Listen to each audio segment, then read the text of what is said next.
Japan Expo 13e Impact. Aujourd'hui, vendredi, il s'est passé des trucs de dingue. On regarde tout de suite le sommaire.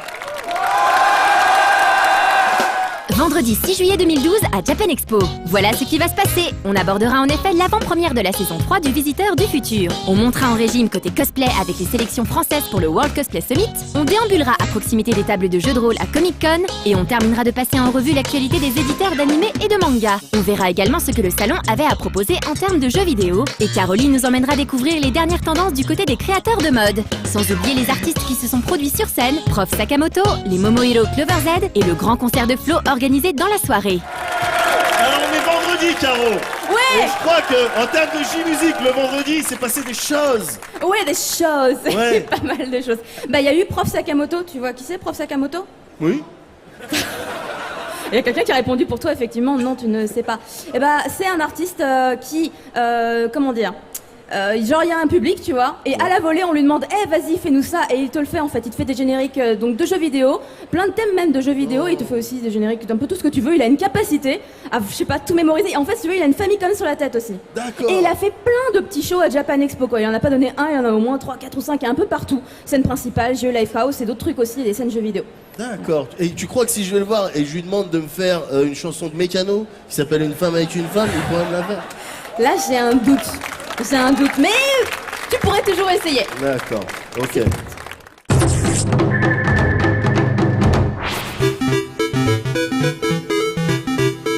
Japan Expo, c'était aussi l'occasion de découvrir les performances musicales du professeur Sakamoto. Seul sur scène et accompagné de son synthétiseur, ce clavériste japonais aura mis la musique chiptune à l'honneur le temps de 3 showcases. Compositeur-interprète spécialisé dans les reprises de musique de jeux vidéo, il se distingue par son talent, mais aussi par son look. En effet, cet artiste semblant venir tout droit d'une autre dimension porte sur sa tête plusieurs consoles de jeux. Famicom, NES, puis Super Nintendo, le professeur Sakamoto insère avant chaque morceau la cartouche du jeu qu'il décide d'interpréter. 坂本教授と言います、見ての通り頭の上にファミコンが乗ってるんですけども、このファミコンにカセット何でも挿すと、そのゲームの音楽を弾くというパフォーマンスをしています。もともと自分本名が坂本っていう名前なんですけども、坂本っていう名前でもともと音楽活動バンド活動をしていて、で鍵盤を弾いてたんですけども、本家坂本龍一さんが、坂本教授と呼ばれてるんですが、坂本っていう名前でピアノを弾くと周りが教授教授ってこう呼ぶようになって、でいつしか自分のそのニックネームがもう坂本教授になっちゃったっていう、そういう流れで今演奏させてもらっています。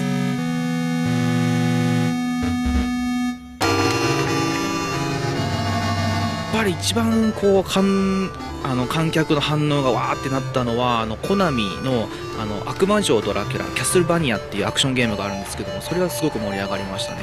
はい、絶対音感がもともとあったので、一度聴いた曲は割とすぐ何でも弾けるようになるっていうスキルがあって、でなので自分が知ってる曲であればもう一回も弾いたことなくてもすぐ弾くことが全然簡単にできますね。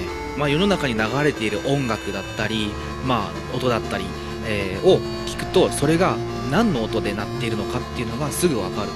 これはどの音だとかミの音だとかっていうのがすぐ頭の中で分かって、そのまますぐその音を演奏することができるということですね。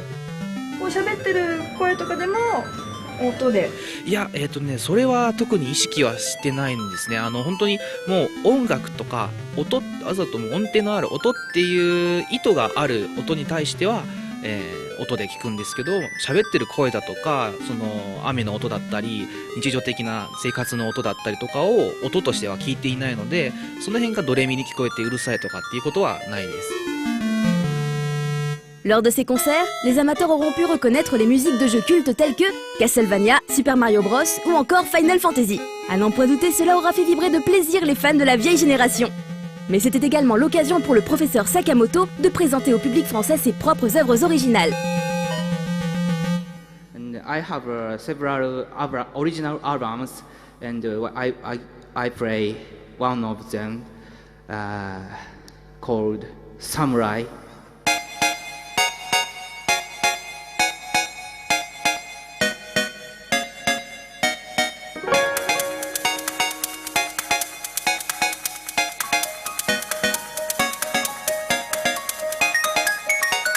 最初本当フランスの方々の反応がすごく不安だったんですけども始めてみたらすごくもう盛り上がってで日本のゲーム音楽ってこう世界でもすごく通用するんだ人気があるんだなっていうのを実感があってすごく自信になりました。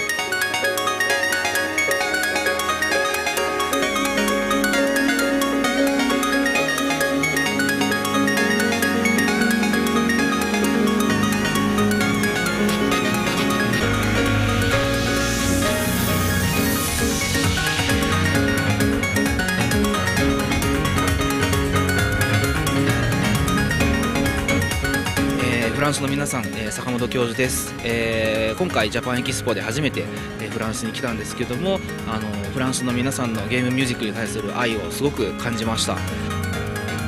Un rendez-vous autant pour les amateurs de musique que pour les gamers donc. Mais avant tout un bel hommage du professeur Sakamoto à des jeux ayant marqué toute une génération de joueurs.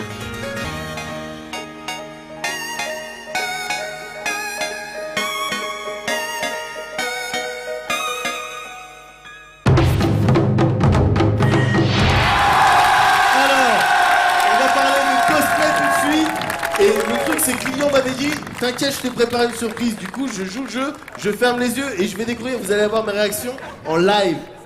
Wow.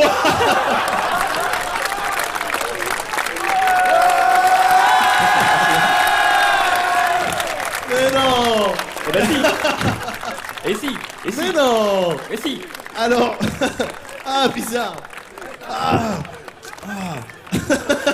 Je pensais que t'allais te pointer avec une coupe de cheveux ironique, mais non, c'est... Voilà.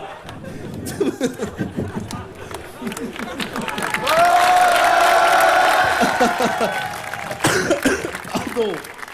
Alors Lilian, parle-nous de cosplay s'il te plaît. Enfin, Oui. je peux t'appeler Lilian? Je Oui, peux tu t'appeler peux. Lilian? Tu peux. D'accord.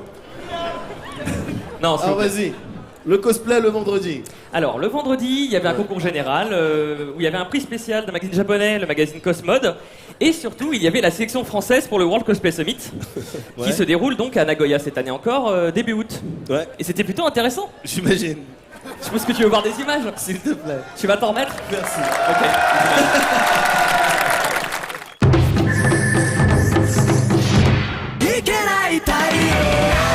Programme plutôt dense ce vendredi avec une scène 100% cosplay toujours aussi dynamique et 2 concours sur la scène principale.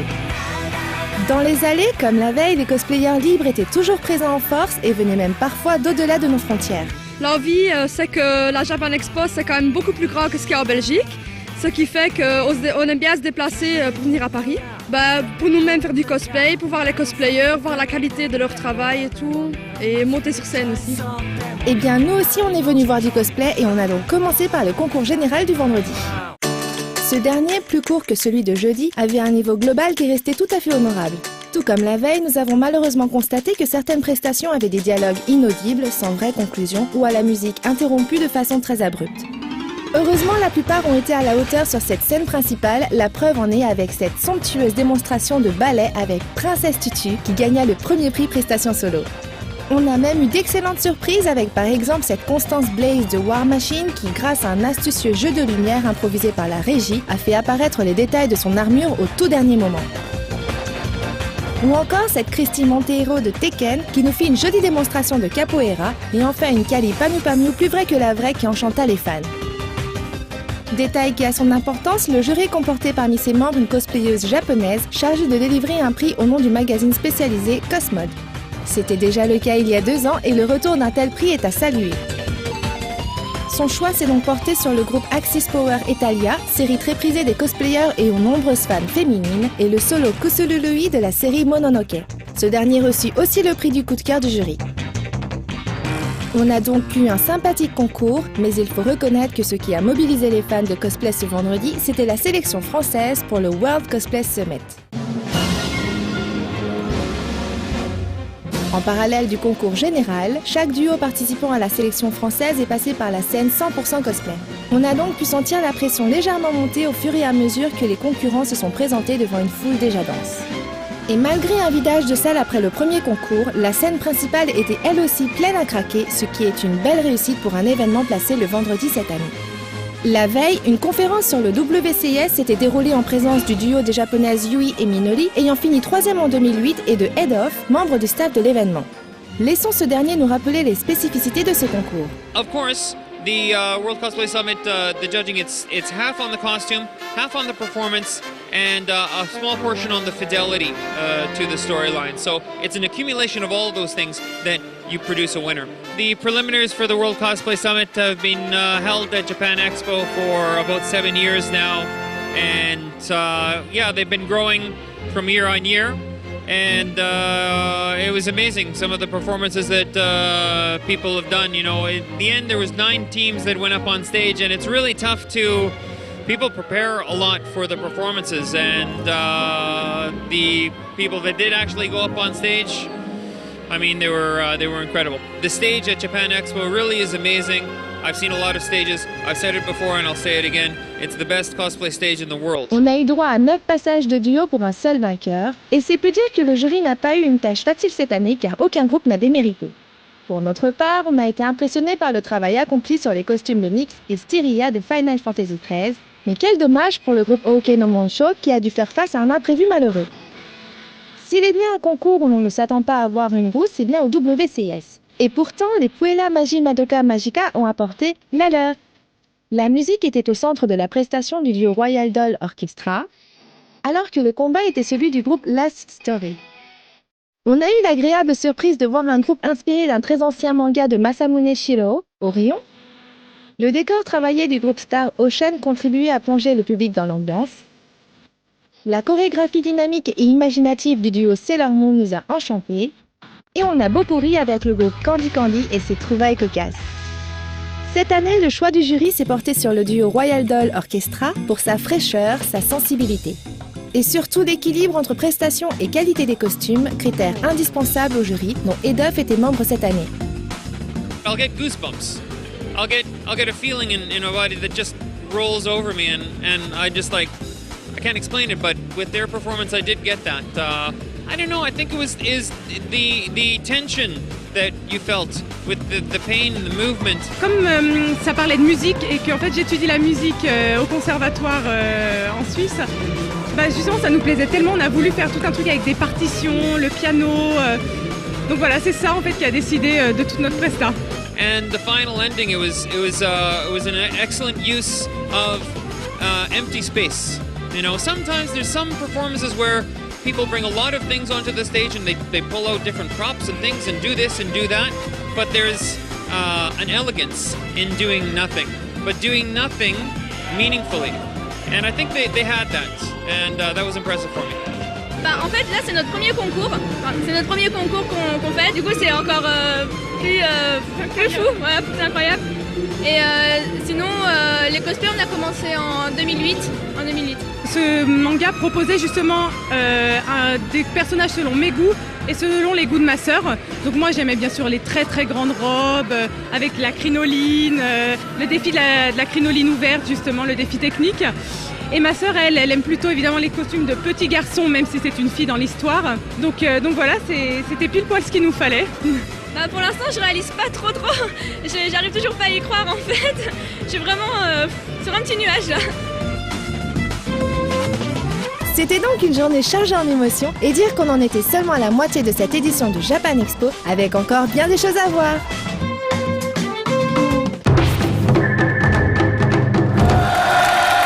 Voilà, on est vendredi, c'est l'heure de parler de jeux vidéo. Normalement, j'aurais dû avoir mon compère, mon tag team, Thierry Falcoz, rédacteur en chef jeux vidéo de No Life. Simplement, il n'est pas là, malheureusement. Il a une grosse crise d'herpès génitale qui s'est déclarée là hier.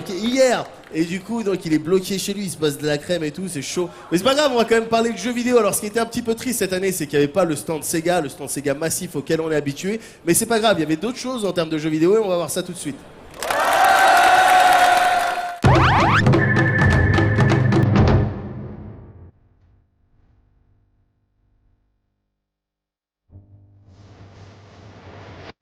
Cette année, Japan Expo accueillait moins d'éditeurs de jeux vidéo. Le stand Sega a disparu en même temps que la structure française et Ubisoft, qui assurait jusque-là une mini-présence, était également absent. Ce qui n'a pas empêché les spectateurs de se défouler sur du Just Dance 3 sur des petits stands dédiés aux jeux musicaux comme ici. L'effet de ce titre Ubisoft est toujours aussi impressionnant, et quel que soit le pays, il suffit d'un écran pour que soudainement la foule commence à se dandiner au rythme des silhouettes emblématiques du jeu. Comme d'habitude, on pouvait découvrir de nombreux stands consacrés au rétro gaming, comme celui de l'association MO5.com.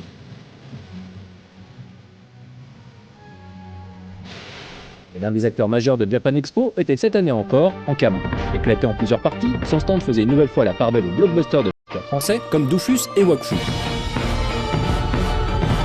Alors sur ce stand on propose l'accès libre au MMO, donc Wakfu, et juste en dessous en contrebas on a un boss exclusif steamer que les joueurs peuvent combattre et s'ils remportent le combat ils gagnent un titre exclusif. On a une attraction similaire juste à côté mais pour un boss Dofus, et on a aussi un stand Dofus juste en dessous où les joueurs peuvent tester en exclusivité la toute nouvelle classe, le steamer. Mais cette édition 2012 de Japan Expo fut également l'occasion pour Ankama de présenter Flynn. Second titre à être développé par Ankama Play après Islands of Wakfu sur XBLA début 2011, Flynn est un jeu de plateforme PC et leur premier titre à ne pas intégrer les univers de Dofus et Wakfu. C'était l'envie, je pense, aussi pour tout le monde de pouvoir proposer quelque chose de nouveau. Bon, déjà pour nous en tant qu'équipe à Ankama, qui a ensuite été séduite aussi par ce projet et nous a donné l'opportunité et les moyens de pouvoir le réaliser. Cette envie d'explorer de nouveaux univers se concrétise également par le choix du genre plateforme. Ça faisait partie des intentions de départ de Kunshan, donc qui est notre directeur artistique et aussi sur Islands of Wakfu avant, donc qui est un gros fan, de Super Meat Boy. Donc c'est pour ça qu'il voulait aussi un petit personnage très punchy, nerveux. Donc même si après il ajoutait des choses bien plus personnelles dans le fait de planer et ce genre de choses, mais sinon en tout cas la volonté c'était vraiment d'avoir quelque chose qui soit presque autant meurtrier et autant nerveux qu'un Meat Boy. Pour créer Flynn, le programmeur du jeu, Thomas Baron, est reparti de zéro par rapport à ce qui avait été fait sur Islands of Wakfu, même s'il a utilisé quelques middleware pour le rendu des animations ou le moteur physique. Le plus difficile, j'allais dire, c'est structurer tout le jeu, vu que j'ai dû un peu tout faire, c'était un peu l'ensemble qui était compliqué à mettre en place. Après, il y a eu beaucoup de tweaks sur la physique pour qu'elle soit fine et qu'elle réponde exactement comme on l'entend. Que ce soit qu'on ait ce côté un peu flottant en l'air, mais nerveux au sol. Vraiment, c'est essayer de travailler vraiment la finesse du gameplay à ce niveau-là, quoi. Que ce soit au début du projet ou en cours de production, Flynn est le fruit d'un véritable travail d'équipe, ce qui est le propre de n'importe quel jeu vidéo, me direz-vous. Certes, mais là, le programmeur comme l'ingé son ont également eu leur mot à dire sur le concept même du jeu et son gameplay. Par exemple, le petit personnage bleu, Flynn, lui est le personnage qui est là depuis notre première réunion. Donc on a tous été d'accord sur ce personnage-là. Et sur le fait que ça se passait dans des arbres et que ce serait quelque chose d'assez arboricole et végétal. Donc ça a été posé dès le début. Ensuite on a tous participé en fait à la construction aussi du gameplay. Donc à proposer des nouveaux personnages pour commencer, étant donné la direction qu'on commençait à prendre sur le projet. On l'a vraiment construit en équipe ce projet-là. Personne n'est resté cloisonné à son poste ou à sa table sur sa tâche. Tout le monde, ça avait un côté très participatif. On se dit qu'il devait tout de même y avoir un game designer attitré lors du développement.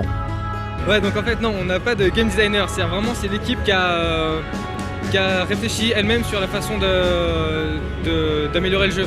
Comme tu disais, c'est vrai que pour le coup, avoir fait pas mal de jeux de plateforme, ça nous a aidé à ce point de vue-là. Mais l'idée, à la base, Crew, le directeur artistique qui est devenu directeur créatif, en fait, est arrivé avec une idée.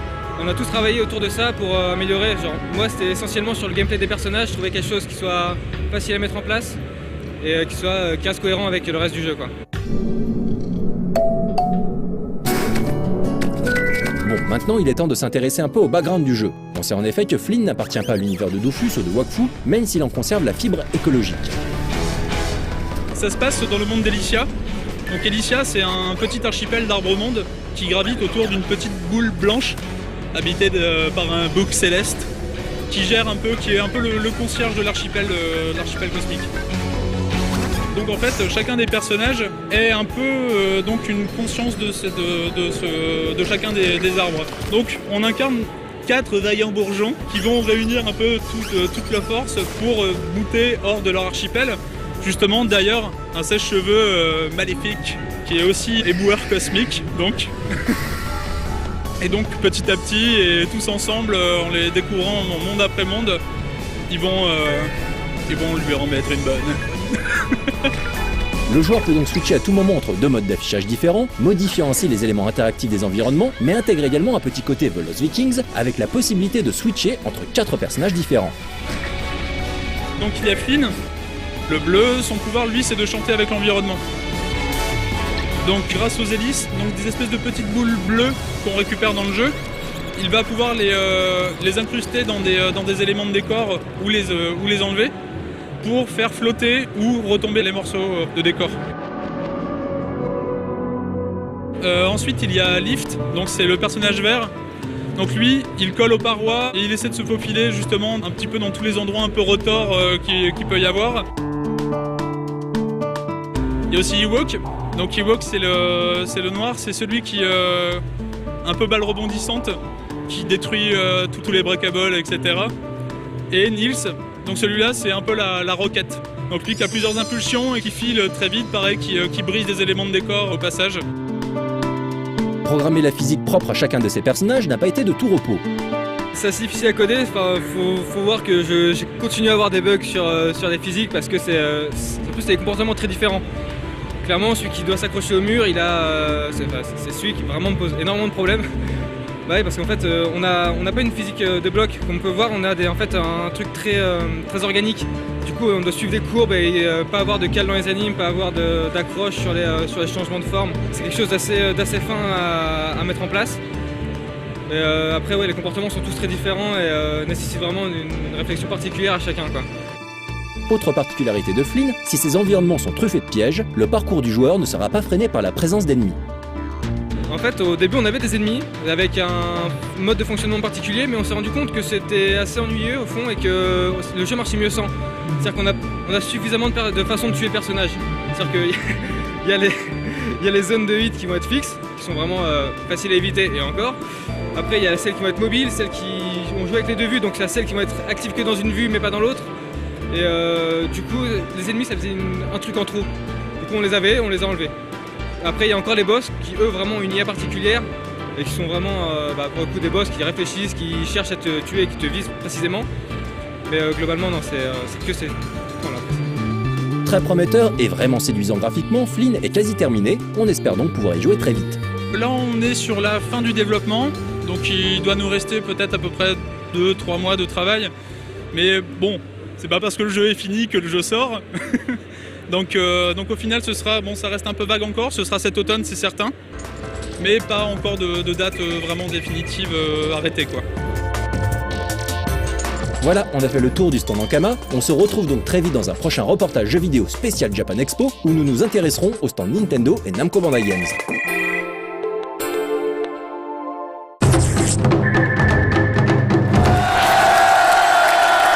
Alors Cron, on est vendredi et apparemment t'es revenu, ça veut dire qu'il y a encore des choses à dire sur la philatélie ? On a toujours pas de bol, toujours pas réussi à faire le sujet. Bon, on essaiera la prochaine fois. En revanche, toujours animé et manga, on n'avait pas fini, on a encore des invités. Tu sais, le monsieur là qui fait les tentacules, tout ça, je te montrerai après. Comment il s'appelle ? Il s'appelle Maeda Toshio, il a fait Urotsuki Doji, des trucs comme ça. Je te montrerai plus tard. Ah oui, j'ai déjà vu.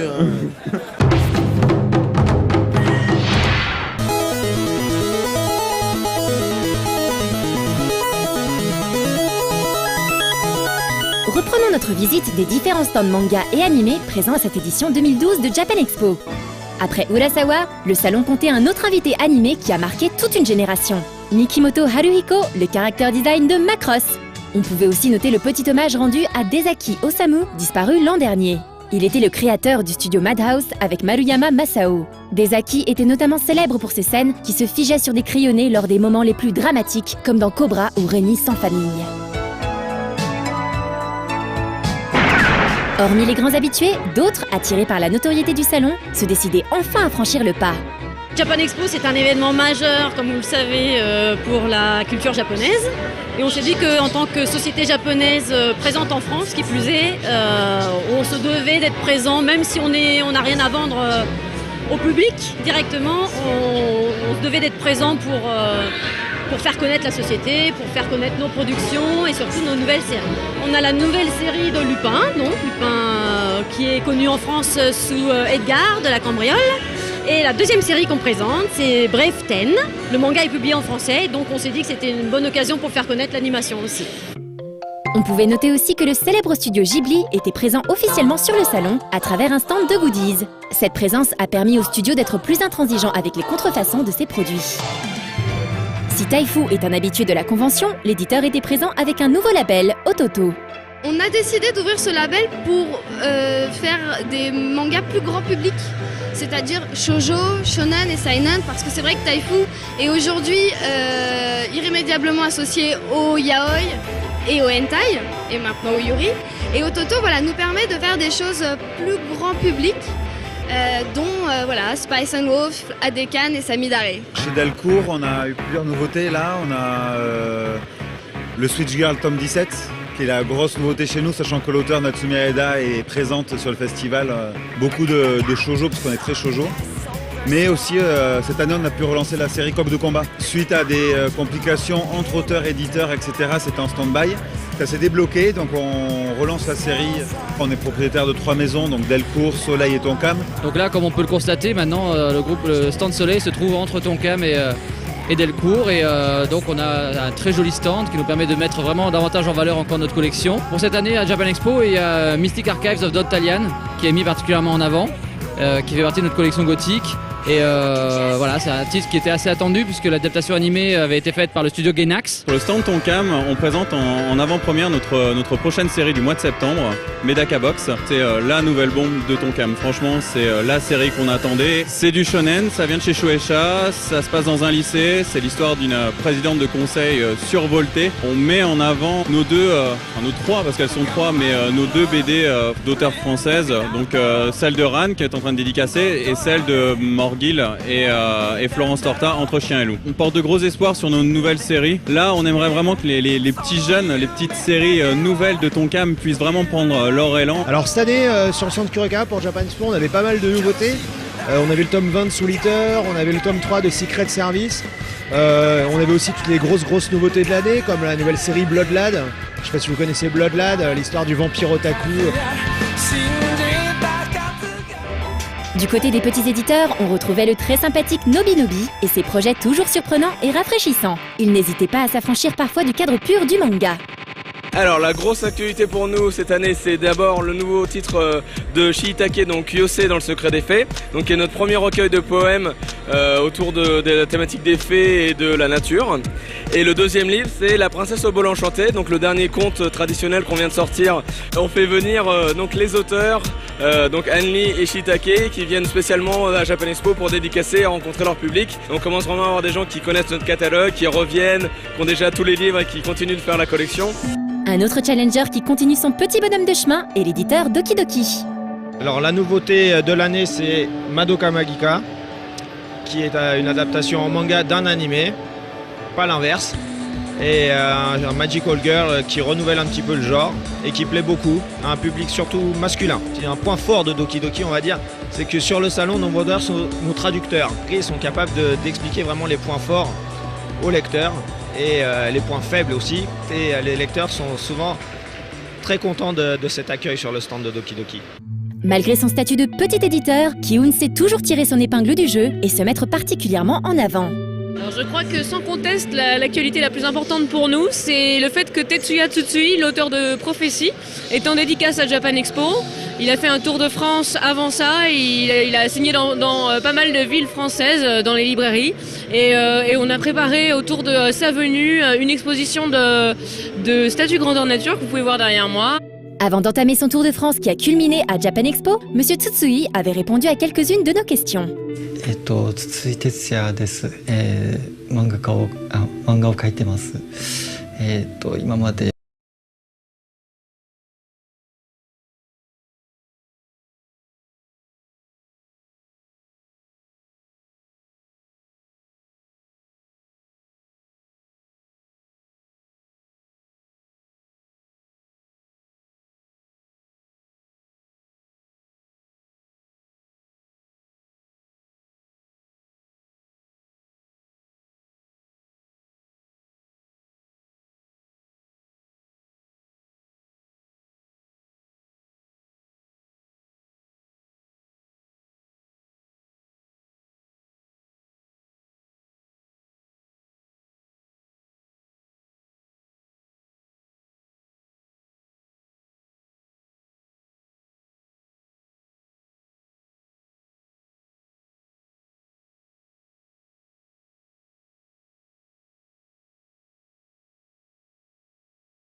になっていると思います。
Également une autre grosse nouveauté sur son stand.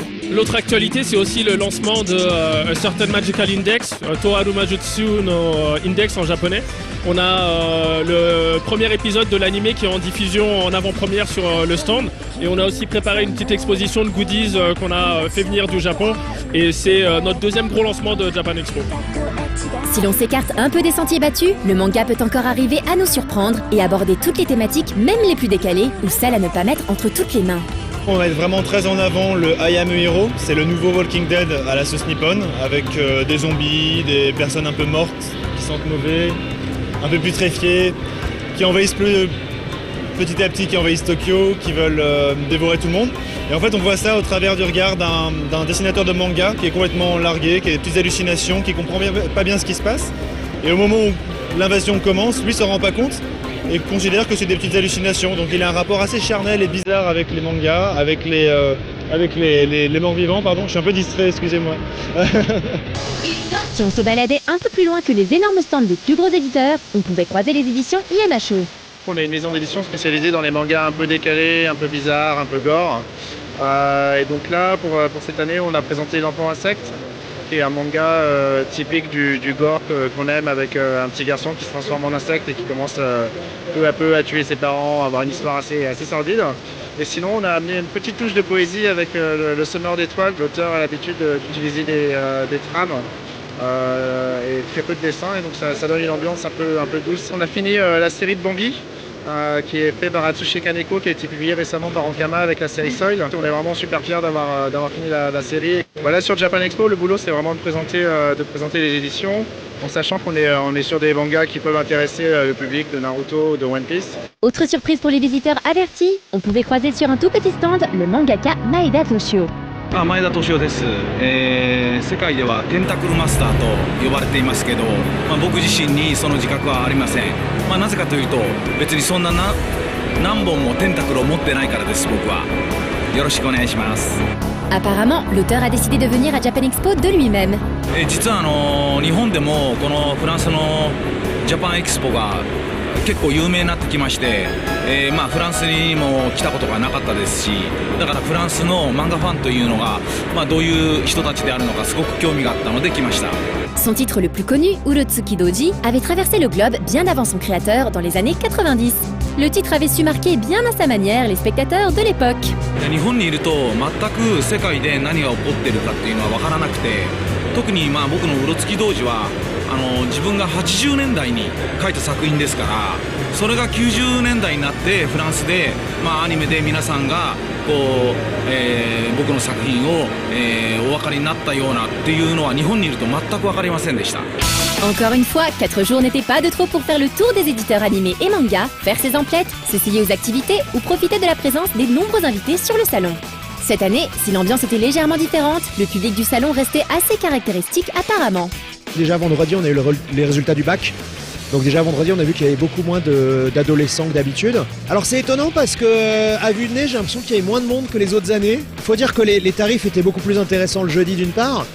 D'autre part, je pense que ça faisait longtemps que Japan Expo n'arrivait pas aussi tard que ça dans le mois, donc je pense qu'il y a beaucoup de gens qui sont partis en vacances. Eh bien, on est très satisfait. Comme chaque année, on est toujours très content de rencontrer nos lecteurs. À la fois ceux qui nous suivent régulièrement et qui viennent sur le stand, c'est l'occasion toujours d'échanger les points de vue et de découvrir à quel point certains sont enthousiastes. Ça nous fait toujours très plaisir. C'est l'ambiance qui est super bonne, c'est super agréable. Voilà, c'est un moment inhabituel, même quand on a l'habitude de faire des festivals, Japan Expo. Dans l'ensemble, le marché du manga est quand même assez stable. Il a baissé ces dernières années. Je pense qu'on a une stabilisation du marché qui est à sa juste valeur. Les éditeurs de DVD doivent toujours faire face à un secteur en ralentissement. Ils doivent désormais gérer l'aspect online des séries, streaming ou simulcast. Le marché du manga, quant à lui, semble s'être un peu stabilisé. Le public était encore au rendez-vous sur les stands cette année, prêt à suivre les surprises que nous réserve fin 2012.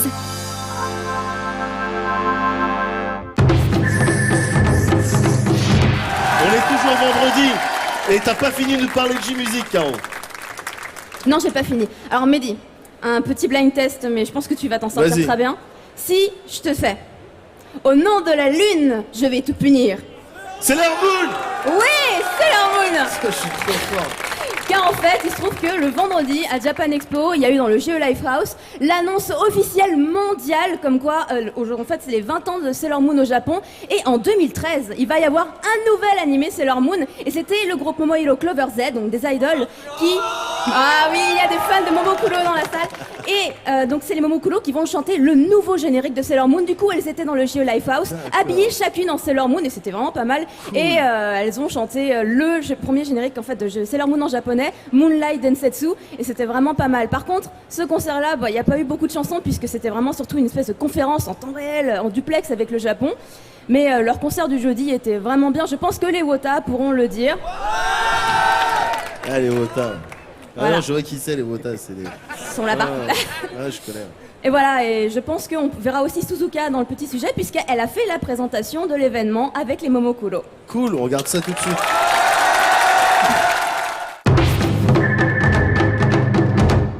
Ce vendredi à Japan Expo, une annonce très importante va être faite.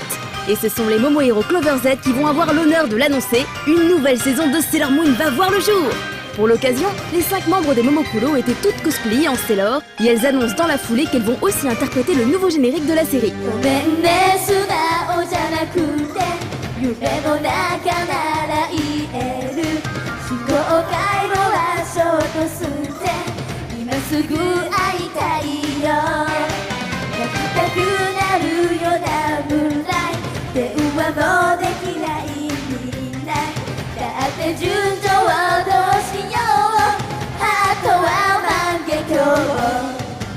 Les filles étaient accompagnées de Suzuka et d'une traductrice, et il fallait bien ça car l'événement était retransmis en duplex au Japon dans le Nikko Fare.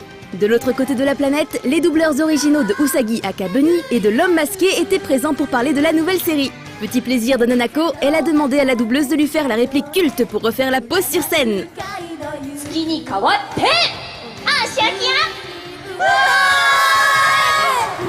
Pour ce show, seulement 3 chansons ont été interprétées, la grosse partie de l'event étant réservée au duplex avec le Japon.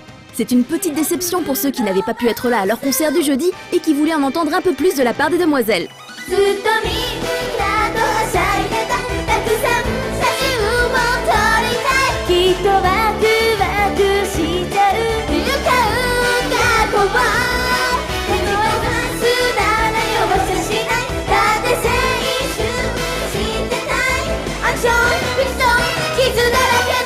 En effet, pour le concert du jeudi, il y avait beaucoup plus de monde dans la salle car leurs fans japonais, tels de bons élèves, les ont suivis jusqu'en France.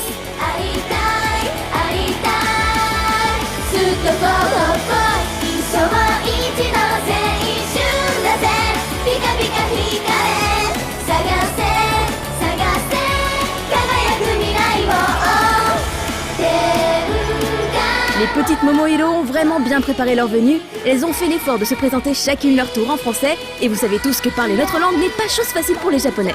Bonjour. Le peu newcomer au Japon. Momohiro Clover. Je suis Takagi Reni. La fille Electric du Momokuro. Un sexy headphone. Idole du Momokuro. Chochotte et Karine.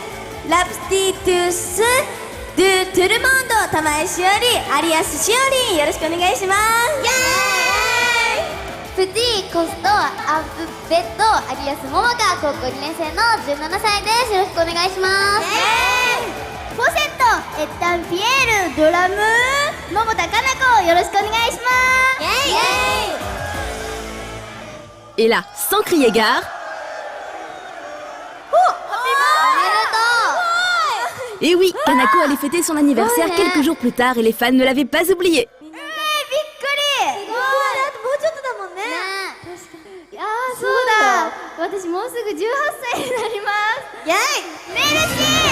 Toujours dans l'énergie et dans le second degré, les Momokuro n'ont pas hésité à enfiler leur veste pour retrouver l'esprit du clip Lodo Sanka, l'hymne au travail.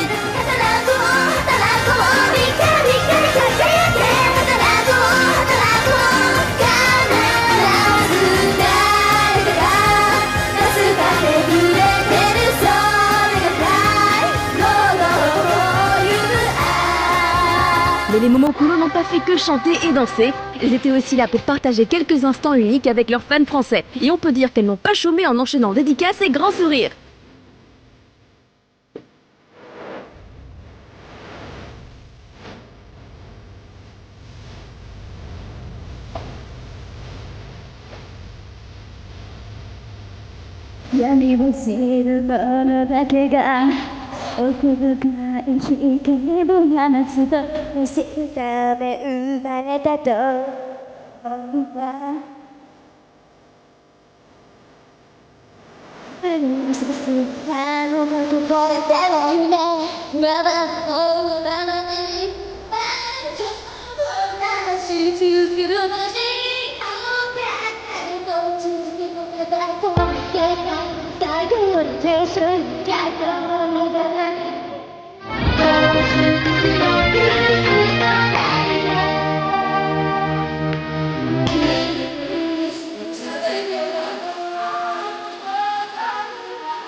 Et avoir interprété leur chanson d'indienne, de pirate et de salaryman ou encore d'Ouminja, on a même eu droit à une chanson sur le tourisme.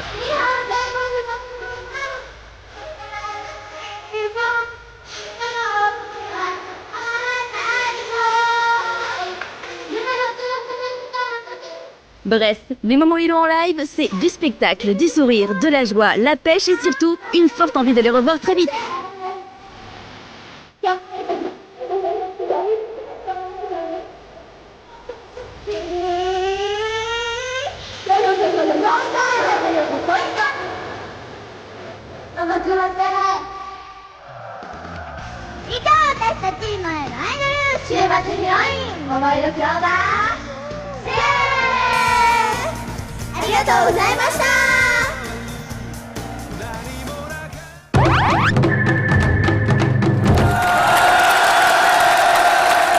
Hey, Caro, ce Japan Expo, c'est aussi de la mode, c'est aussi des items. Oui. Et là, en l'occurrence, j'en ai un. Ouais. Alors, figure-toi que je suis super curieux de savoir comment ça marche et en fait, surtout, est-ce que ça marche? Mais bien sûr que ça marche, ça D'accord. marche, mais en fait, Alors- en fait, on va parler de mode. Ouais. D'accord. Ouais. Donc je me suis baladée du côté des jeunes créateurs, Ouais. où il y a plein de trucs de mode, des accessoires, des vêtements Ouais. et tout. Mais effectivement, j'ai vu ce que tu portes sur la tête. Ouais. Et on s'est arrêté et on a essayé et on a trouvé ça kiffant. Parce que D'accord. là, tu vois, toi, ça marche plutôt bien en fait. Les deux, elles bougent en même temps. Mais Qu'est-ce que bon, ça veut dire? Qu'est-ce que comme- dis-moi ce que ça veut dire? Non, Ah bah non, mais quoi? Mais quoi? Mais quoi? En fait, si tu veux, il y a plusieurs modes. T'as le mode attention, c'est genre t'as les oreilles, elles font. Voilà, en fait, tu viens de le faire en fait. Quand t'as un mode attention, ça fait. Oui, c'est vrai. Ça lit le cerveau. Non, pas vraiment. Oui, il y a des ondes cérébrales en fait, qui sont captées par le capteur qui est sur ton front. Okay. Et en fait, donc, t'as la pression, je pense, qui est connectée sur ton oreille. Okay. Et du coup, ça réagit vraiment par rapport à ce qui se passe dans ta tête, pas par rapport à ce que vraiment tu penses pouvoir trahir, tu vois, les gens. Non, en fait, c'est un détecteur de mensonges en fait. Alors, qu'est-ce que je peux te poser comme question un peu Alors, vas-y. Qui a des questions? Alors qui a des questions là dans le public? Quelqu'un lève la main pour dire cette question, la gueule. Samy Fitness. Est-ce que tu sais imiter Tilk? Alors il me demande est-ce que je sais imiter Tilk. Tu veux que je te le fasse avec les oreilles? Ça veut dire quoi?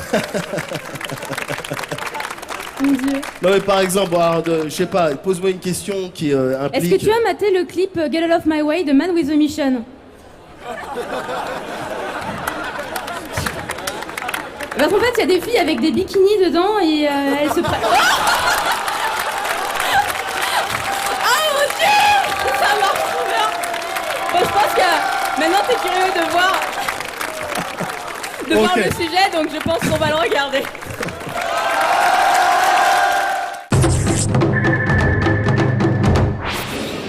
Bonsoir à tous, alors cette année je vais vous montrer ce qu'on a pu voir en matière de mode et accessoires et autres à Japan Expo 2012, suivez-moi, c'est par ici.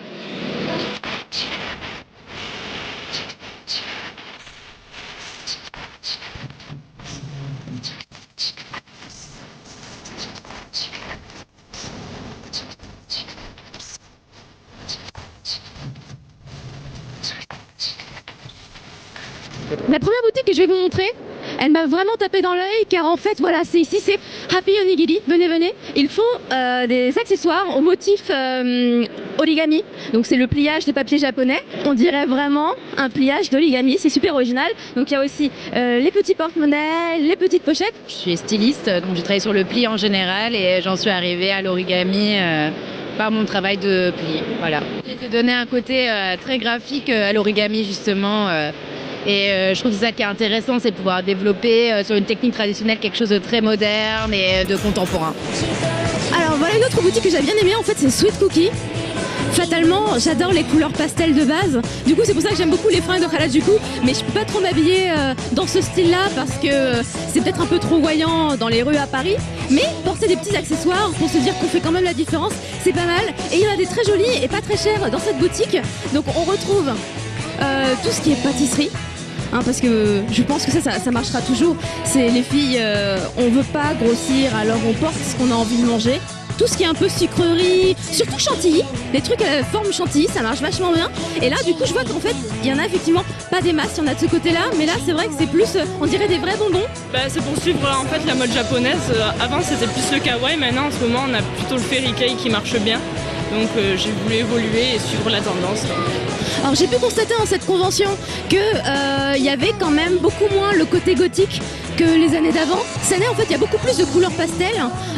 Du coup je me dis est-ce que ce serait une influence de Kali Pampamou parce que Harajuku c'est vraiment beaucoup de couleurs, c'est très vivant et je me dis que peut-être ça a pu avoir une influence en fait sur ce que vendent les différents stands ici, sur ce qu'ils proposent. Bonjour. Alors vous avez un stand de chapeau. Pourquoi est-ce que vous avez un stand de chapeau alors que tous les autres vendent je sais pas plein d'autres choses très différentes?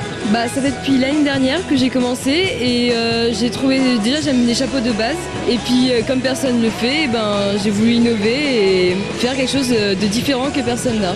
On s'est pas inspiré du style kawaii mais je sais pas comment expliquer, c'est en fait j'imagine des chapeaux et je les mets en place, j'essaie de trouver les fournitures qui vont avec et je les mets en place.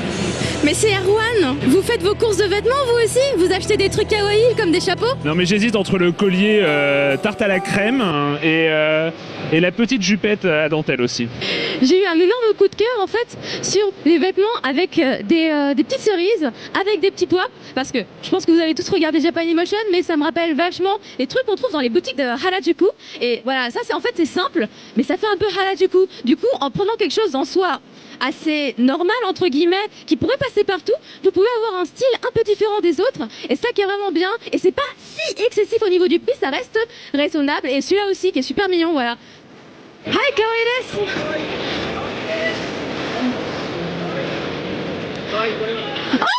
Oh, sugoku kawaii kore. C'est super mignon, regardez, c'est Chopper et Hello Kitty.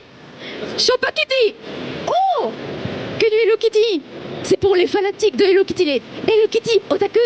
Alors c'est pas de la copie, c'est du vrai produit qui vient du Japon. CIS, fabriqué au Japon. Du coup, le prix est un peu élevé, mais c'est de la vraie qualité avec un vrai produit Hello Kitty. Ah, il y en a un autre là-bas, il est super joli aussi. Rose avec des Hello Kitty noirs dessus. C'est super stylé, c'est carrément design. Ah, c'est sexy en plus. Ah, il y a de la dentelle. En tout cas, c'est bien marqué Saint-Lio partout, c'est vraiment des produits japonais, ce n'est pas de la contrefaçon. Donc là, c'est le stand qui vend des perruques. Et eux, ils ont des super belles perruques, vraiment très très jolies. On dirait des vrais cheveux, quoi. C'est vraiment super bien fait. Après, bon, c'est pas non plus des couleurs trop folles, mais en fait, on peut en acheter, regarde. On peut avoir des... C'est quand même super joli comme couleur. C'est vraiment super classe. Et les prix ne sont pas si excessifs, j'ai été assez surprise. En fait, c'est souvent un des soucis, en fait, voilà, avec les produits en vente à Japan Expo. Souvent, quand c'est de la très bonne qualité, c'est très très cher. Et celui-là, enfin, visuellement, ça se voit qu'ils sont bien et ils sont accessibles un peu à tout plein de gens. For me, it was really important to have high quality wigs, but still be affordable because you can heat style these, and quite often they're really expensive. My supplier actually sells to a Japanese store, and the same quality wigs are 80 euros. So this is really it's cheap, and I think that's important. Ah ouais, génial. Donc ça c'est les Nekomimi, c'est les oreilles de chat qui bougent. ネコ耳は何ですか？なんだろう、脳波で動くこういうおもちゃなんで、ここの接点から脳波を読み取ってこういう風に耳が勝手に動いてくれるんです。Du coup, on peut savoir si tu es concentré ou si tu ne l'es pas, et des fois, il vaut mieux pas savoir. Alors, je crois que vous allez vite savoir ce qu'il y a dans mon cerveau, c'est terrible. Oh, j'entends, ça a fait bzz, bzz, bzz. Ah, c'est génial. En fait, Alex me montre à quoi je ressemble et il m'a fait dire donc tout à l'heure qu'effectivement dans notre chan, dans la rubrique notre chan qui parlait de Japan Expo l'année dernière, on avait déjà montré les prototypes parce qu'il n'y avait que les prototypes, on ne pouvait pas les acheter. Et bien cette année ils sont en vente à Japan Expo. Et est-ce que mes oreilles bougent? Ah mon dieu, j'ai les oreilles qui bougent. Ninki desu ka? あ、もう人気爆発してますよ。大人気です。No Nekomimi, no life. Oh, desu yo. J'ai envie de repartir avec. Je sais pas si ça me va bien, mais c'est... Ah. Alors, donc il y a plusieurs modes. Il y a le mode normal où on voit que les oreilles bougent. Il y a le mode concentration où les oreilles sont à l'arrêt. Il y a le mode relax où là elles sont complètement fouilles. Et puis il y a le mode mixte où apparemment ça fait un peu de tout. Voilà, c'est génial. Ah, arigatou gozaimasu. Arigatou gozaimasu. Et voilà, donc on finit par ce stand qui est Make My Hair, parce que j'ai trouvé ça vraiment super bien que dans une convention, en fait, t'as envie de prendre un peu soin de toi, parce qu'en fait, c'est un stand de service, en fait, il te propose de te faire du nail art, donc quelque chose de vraiment très très joli, comme vous pouvez le voir là sur les ongles de la demoiselle. Là, c'est entre 8 et 20 euros. Et donc je pense que là, comme c'est quand même très joli, ça doit être genre entre 15 et 20 euros, ce qui est quand même super pas cher par rapport à ce qu'on peut trouver en dehors de la convention. Du coup, c'est vraiment un super bon plan si vous venez à Japan Expo. J'espère qu'ils seront encore là l'année prochaine parce que c'est super agréable de se dire que moi, par exemple, là, j'ai rien fait sur mes ongles, il n'y a rien. Et du coup, je me dis que je vais vous laisser et je vais aller me faire du bien avec ce stand. Voilà, je vais me prendre soin de moi, comme on dit, parce que mes ongles, ils en ont besoin. Bye bye. Mais ce n'est pas tout. Après ce petit tour de stand et une fois bien manucuré, on est allé voir le défilé Harajuku Kawaii le dimanche de Japan Expo sur la scène principale. Un rendez-vous qu'il ne fallait pas manquer pour repartir avec des étoiles plein les yeux et profiter une nouvelle fois de Kyari Pamiu Pamiu, invité d'honneur mode cette année à l'événement.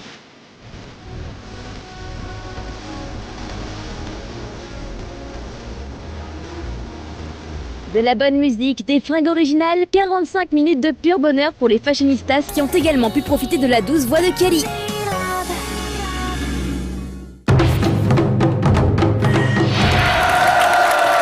Heureux, ça fait plaisir. Je suis maintenant avec Julien Pirou qui va nous parler du Comic-Con avec comme thème cette fois-ci. Alors cette fois-ci, ça va être le jeu de rôle. Donc vous savez que c'est un thème qui me tient à cœur et qui était encore une fois bien représenté à la Comic-Con, ce qui fait très plaisir. Voilà, on regarde.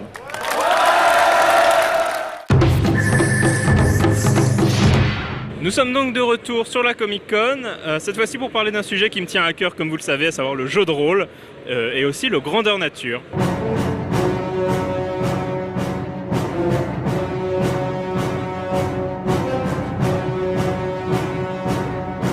Les illustrateurs de plusieurs jeux sont également présents. Là, les illustrateurs des Ombres d'Esteren, par exemple, un jeu dont on n'a pas encore parlé dans un des 6, mais ça ne saurait tarder. N'oublions pas que le travail d'illustration, c'est une part intégrante de l'immersion et de l'évasion d'un jeu de rôle.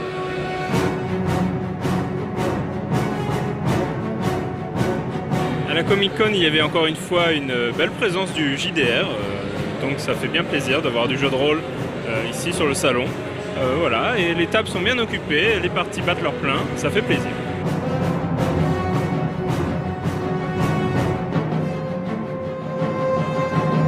Alors, la présence du jeu de rôle à la Comic Con, c'est bien évidemment une très bonne chose pour tous les rôlistes.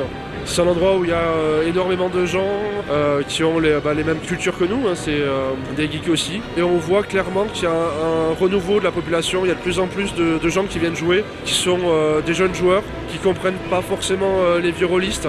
Moi j'ai vraiment l'impression qu'il y a eu une génération creuse en fait, liée à tous les événements qu'on connaît au milieu des années 90. Et qu'il y a eu un passage de flambeau qui s'est pas fait. Du coup, on a des gens qui viennent au jeu de rôle maintenant et qui viennent par leurs propres moyens, qui sont pas forcément initiés par le grand frère ou le grand cousin. Et on a en plus une génération d'enfants de rôlistes qui est en train d'arriver. Et donc tout ça se mélange, et comme tous les mélanges, en général c'est bon quoi. Ça fait arriver des gens, ça fait arriver des manières de jouer, ça fait tuer 2-3 vaches sacrées au passage, ça fait des gens qui n'ont pas les mêmes vieux réflexes, et tout ça, ça crée une émulation, et c'est forcément sympa quoi. Alors ça y est, Bloodlust est sorti? Oui, il était temps. Le résultat est à la hauteur de nos espérances.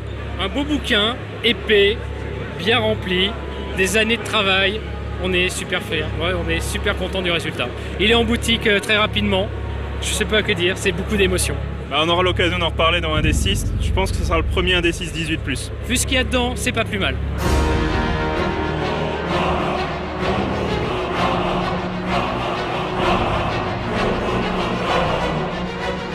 Donc qui dit présence du jeu de rôle à la Comic Con dit évidemment présence également du Grandeur Nature, du GN, avec beaucoup de stands et de fédérations. On peut admirer de bien beaux costumes.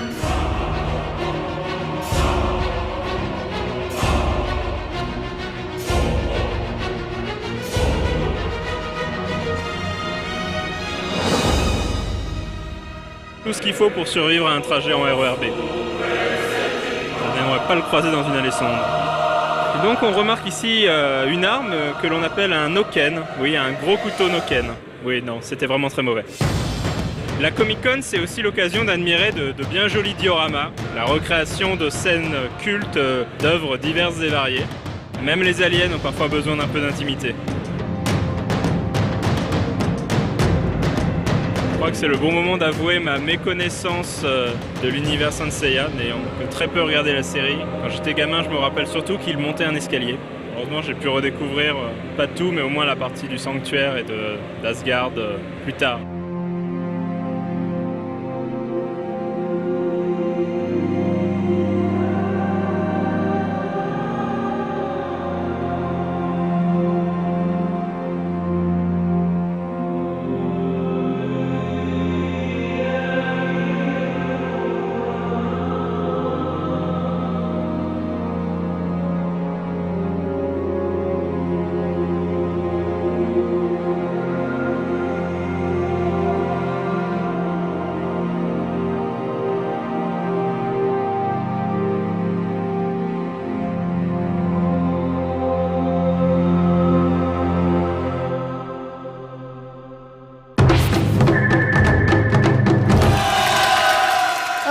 Comme d'habitude, on accueille la jeunesse des web-séries diffusées sur nos lives. Aujourd'hui, François Descraques, s'il vous plaît, qui va donc évidemment nous parler du Visiteur du Futur à Japan Expo. Qu'est-ce qui s'est passé pour toi, François? Il s'est passé plein de trucs. On a le DVD saison 2 en avant-première, on a la BO, on a la Gazette du Futur qui est les premières pages de la BD en fait. Ouais. Et on a eu en avant-première les 2 premiers épisodes de la saison 3. D'accord. Cool. Et du coup, est-ce qu'on a des images de tout ça là qu'on va pouvoir partager avec la jeunesse? Sûrement. Ah bah vas-y, on regarde alors. C'est cool.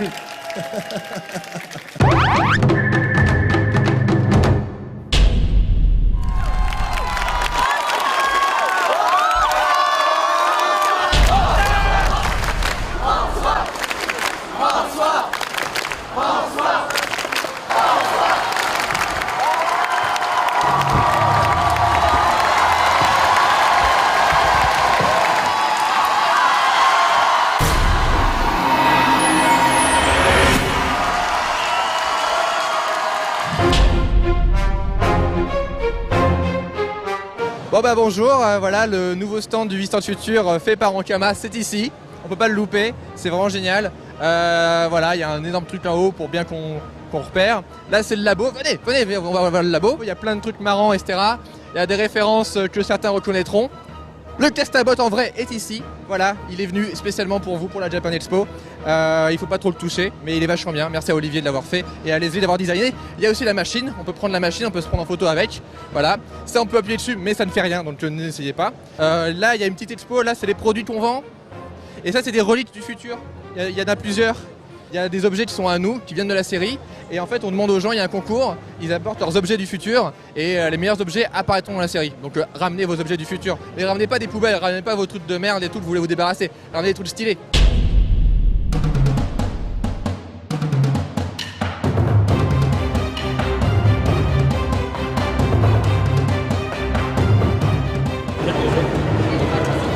Bah, il sera là quand il pourra. En fait, alors je t'explique, il est au Pôle emploi. Il a un rendez-vous au Pôle emploi, c'est un rendez-vous important.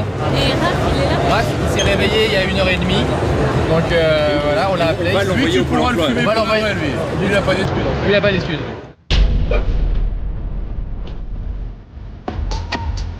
Sandré? Sandré?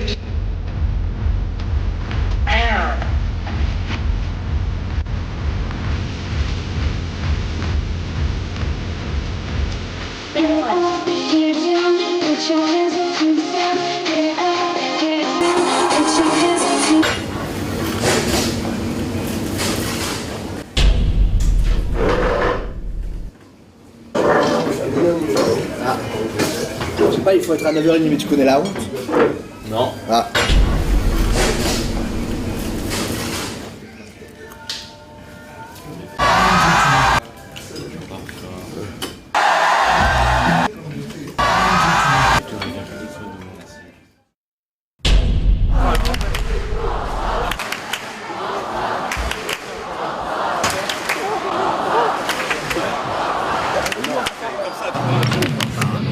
On attend que la boucle vidéo se lance et après la boucle c'est...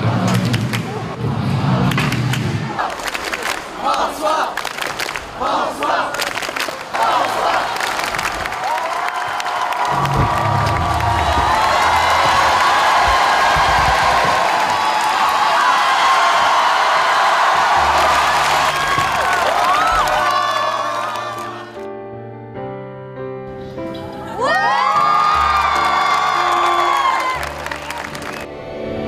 Je suis...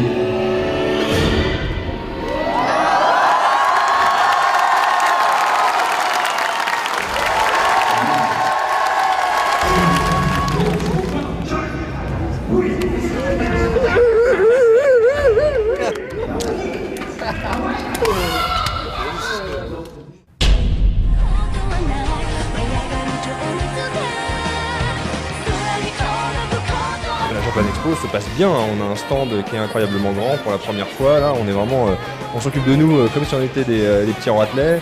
On a des caca qui fait de la merde, comme il sait faire d'ailleurs. Je suis déjà venu à l'ouverture, il y avait que le rez-de-chaussée d'ouvert.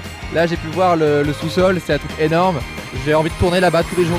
Tous les gens sont gentils, donc ça se passe bien, non? Oui. Je fais une pantomime de ce que tu dis. D'accord. Illustration visuelle de Raphaël Descraques. Globalement, au niveau de l'ambiance visuelle, la lumière, les gens, on se sent un peu comme à la maison. C'est une sorte de Japan, mais Japan-like, mais en mode lounge. Donc c'est cool. Donc là, il est samedi, il est même pas 10h et on a l'impression qu'il est plus de 10h déjà. On va aller chercher un câble Mac VGA parce que il nous manque ça pour projeter quelque chose à la conférence de 11h. C'est parti!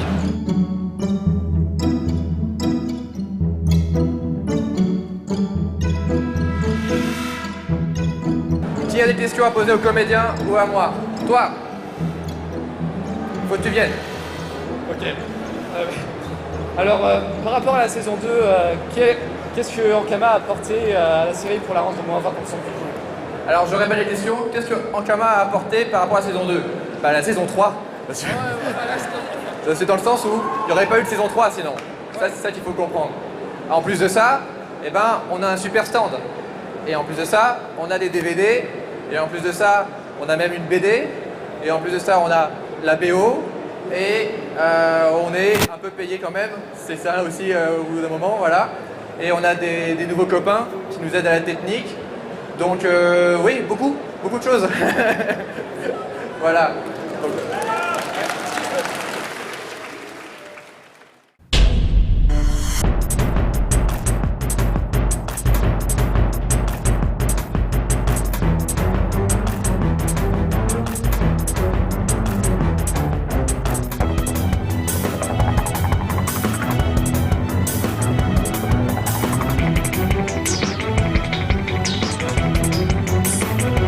Gotta get down on Friday. Everybody make me move to the weekend.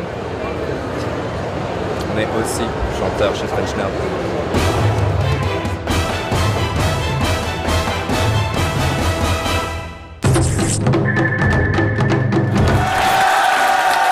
Et alors, le truc de fou, c'est que le vendredi, il y avait encore des choses à raconter, Caro, en fait. Ouais, parce qu'il se trouve qu'après la convention, à la fermeture à 19h30, il y avait un nouveau concert dans le JE Lifehouse. C'était pour les invités d'honneur G Musique de l'événement. Il s'agit du groupe Flow. Alors, je pense que quand même. Ils connaissent Flow. Le groupe Flow. Ah, ils connaissent. Je pense que quand même, tu dois les connaître aussi. T'as déjà maté Naruto? Ouais. Bah, le 4e opening, Go, Vas-y. We are fighting dreamers. Mais je connais. Mais c'est vrai. Voilà, bah c'est eux qui l'ont chanté et je peux t'assurer que dans la salle du JE Lifehouse, c'était juste magique. Toute la foule, elle a chanté avec le groupe et le groupe était super ému à la fin. Ils en avaient des petites larmes aux yeux. Mais en plus, tu vois, comme c'est une convention quand même pour, entre guillemets, les otaku, on va dire, ils savent ce qu'on aime. Ils savent quoi nous donner. Du coup, ils nous ont quand même donné quelques reprises, dont Evangelion. Ils ont chanté Evangelion et c'était énorme. Et on va voir ça tout de suite dans le petit sujet.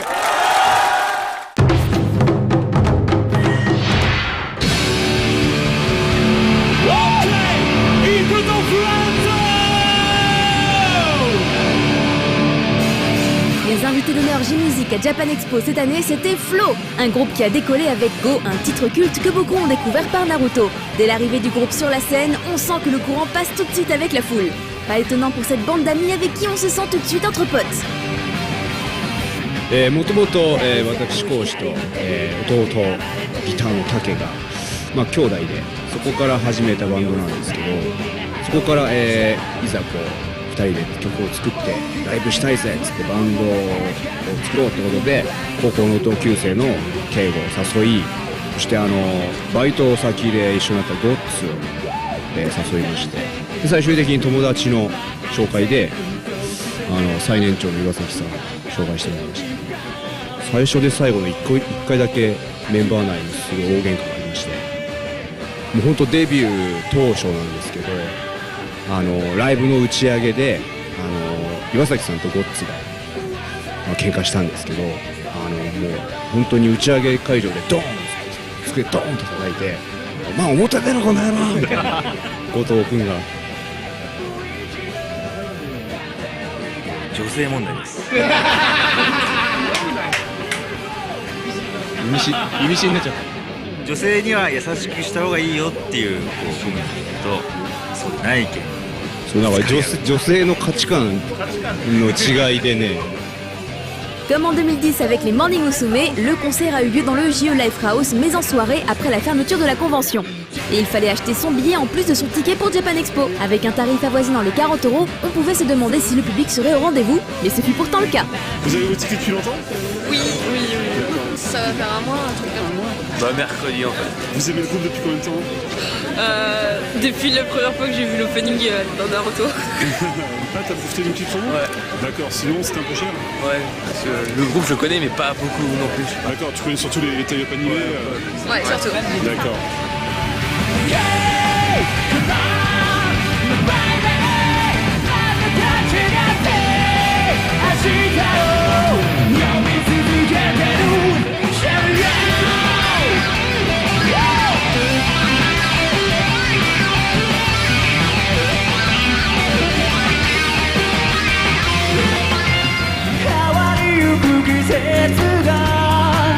Sans aucune surprise, les gens réagissent beaucoup plus sur les titres de Flo qui ont un tie-up avec un animé.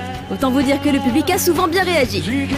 マジで子供の時よく見てたし、はい、でその自分たちが子供の時にそのアニメソングを口ずさんで育った世代なので、2人でねアニメのオープニングテーマとかをもう当時はラジカセでガチャっていうやつだったんですけど、それ撮って家族でこう旅行行く時はこのテープを聴きながらみんなで熱唱する。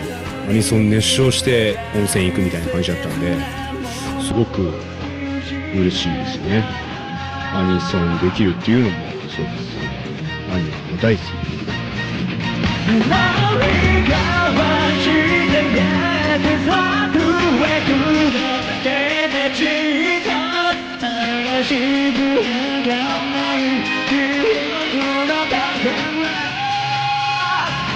単純に嬉しいですか？はい、率直に初めて踊った頃から嬉しいですし、何よりもライブができるっていうのが嬉しくて、去年ジャパンエキスポで、僕らのマイクロコズムというアルバムがですね、賞をいただきまして、自分たちもびっくりしたんですけど、たまたま来ていた会社のマネジメントの方が別の案件で来てたらしいんですよ、去年のジャパンエキスポにね。そうしたら、その授賞式見に行ってて、でフローの名前を呼んでいただいて、俺やってるっつってでトロフィー持って喜んでる写真が送られてきて、初めて自分が知ったんですけど、非常にありがたかったです。シャネールで知りましたね。おお、すげえ、ブローって書いてある。金のこけしのトロフィーが。だから本当にね、アニメの歌以外でもね、アルバムとして音楽を評価していただけたっていうのはすごく嬉しかったです。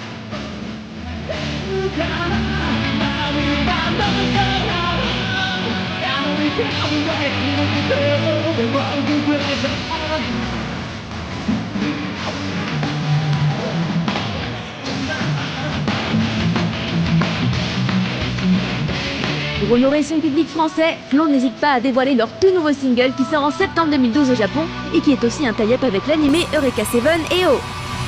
新曲持ってきました。しかも今日初めてやります。日本じゃなくてフランスで初めてやります。ブレイブルー。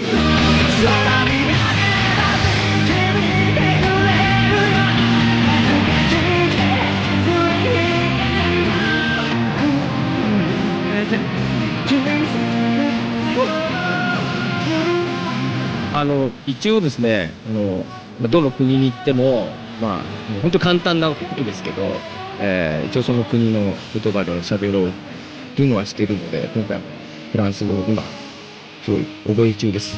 サルセフロー、オンビアンドジャポン。On est très content de vous rencontrer. On attendait beaucoup ce concert.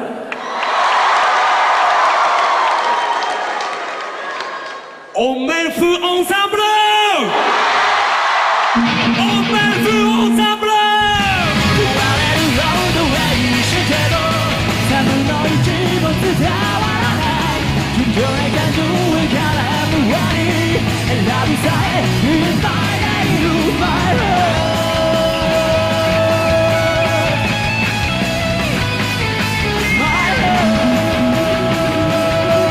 Le groupe Flo a déjà fait des reprises dans sa carrière, comme par exemple Sambun no Ichi no Junjo Nakanjo, 6e ending de Rurouni Kenshin, chanté par Siam Shade dans les années 90. Mais les membres de Flo avaient préparé d'autres reprises qu'ils avaient gardées secrètes pour faire la surprise au public. 今回はジャパンエクスポ用にね、ちょっとスペシャルカバーをね持ってきたので、そちらの方も自分たちの曲と共に楽しんでいただければなと思います。Première surprise du concert, la reprise de Ready Steady Go de l'Arc-en-Ciel.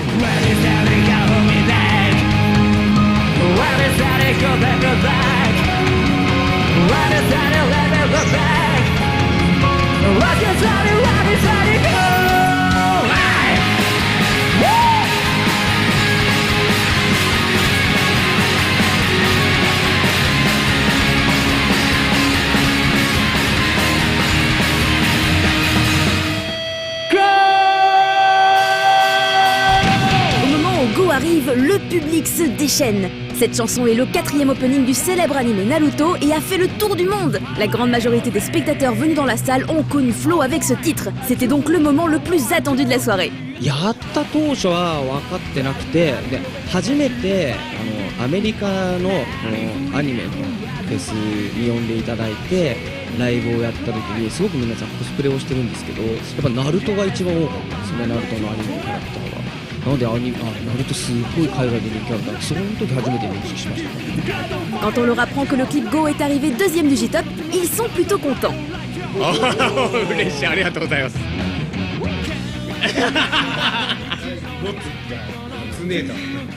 Mais quand on leur a dit qu'au classement par artiste, ils étaient premiers, ils étaient encore plus heureux. Mais vraiment heureux. やったーいやいやいや、まさかその第1位とかに選ばれるのはね、思いませんでしたけども、まあとにかくまだ来たことのないフランスでそんなにこう認知されてるのはすごく嬉しいですし、まだねライブ前ですけども、ここでライブががぜんまた楽しみになるので、しっかりとフローのライブ残していきたいなと思ってます。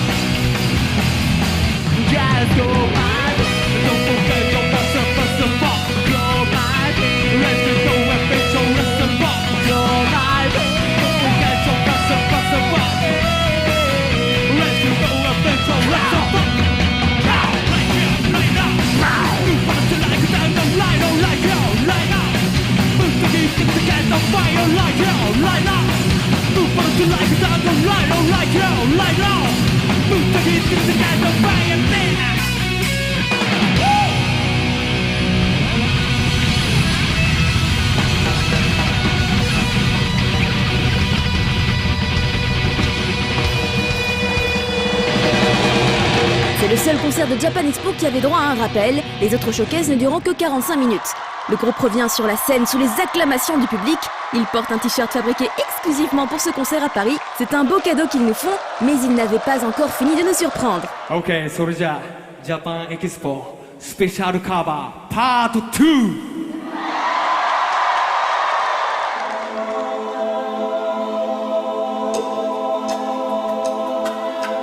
残酷な天使のように少年よ神話になれ。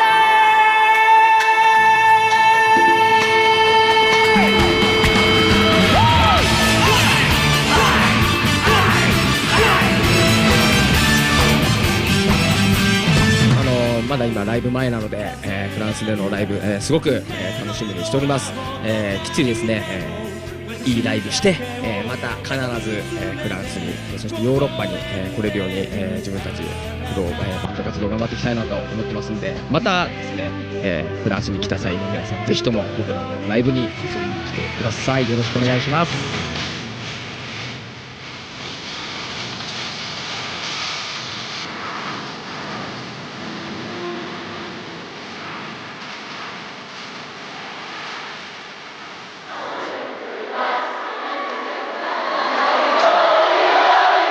À la fin du concert, les membres du groupe ont du mal à quitter la scène et continuent à saluer la foule. Surtout que Keigo avait un dernier petit mot à nous annoncer.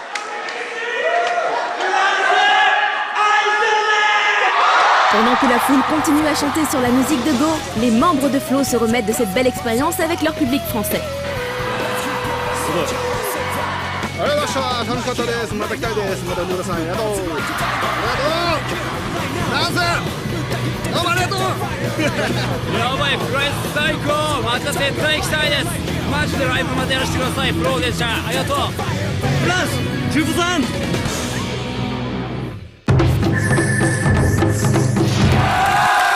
Voilà! Merci de nous avoir suivis. C'est la fin de tout ce qui s'est passé vendredi à Japan Expo 13e Impact. Demain, on aura des trucs de dingue avec du avec du Tokyo Café. Il y aura même des bouquins, que des trucs que je comprends pas. Ciao!